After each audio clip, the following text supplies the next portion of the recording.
সবাইকে আপনার teaching academy থেকে স্বাগত। আজকে আমরা সপ্তম শ্রেণীর বীজগণিতের অনুশীলনী 4.1 প্রথম রাশিকে দ্বিতীয় রাশি দ্বারা গুণ এখানকার 14 নম্বর অঙ্কটি করব। দেখো 14 নম্বর বলছে a প্লাস বি কমা দিয়ে a মাইনাস বি, এটি মূলত একটি সূত্রের অঙ্ক। দেখো আমরা অঙ্কটি করলে একটা সূত্র বেরিয়ে আসবে। দেখো মজার একটা সূত্র বেরিয়ে আসবে। দেখো কিভাবে আমরা এখানে এটাকে গুণ দেখাচ্ছি। দেখো এখানে লিখে a plus B a minus B গুণ করতে বলছে। তো দেখো আমরা বাম দিক থেকে গুণ করব।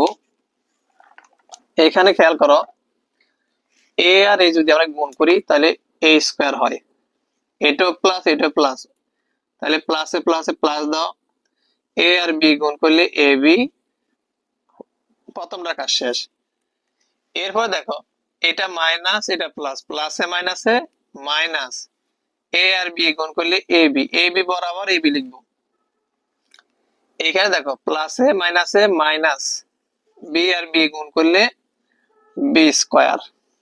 দেখো এখন যদি আমরা বিয়োগ করে দেখো কাটাকাটি, এটা প্লাস এ বি এটা মাইনাস এ বি কাটা যাচ্ছে, plus A B minus A B কাটা, আমার থাকে এখানে এ স্কয়ার আর এখানে থাকে মাইনাস বি স্কয়ার।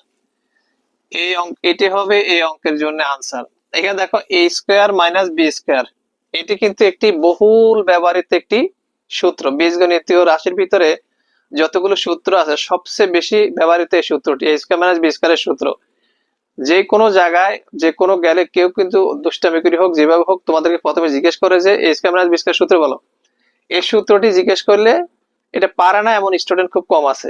এ plus B into minus B, আবার এটা এত এত জায়গায় যে ব্যবহৃত হয় এটা বলে বোঝানোর মতো না। তো এই সূত্রটা দিয়ে গুণটা তোমাকে দিছে, আশা করি এই গুণটি তোমরা বুঝতে পারছো। এর পরবর্তীতে আমরা 15 নম্বর অঙ্ক করবো, ততক্ষণ তোমরা ভালো থাকো।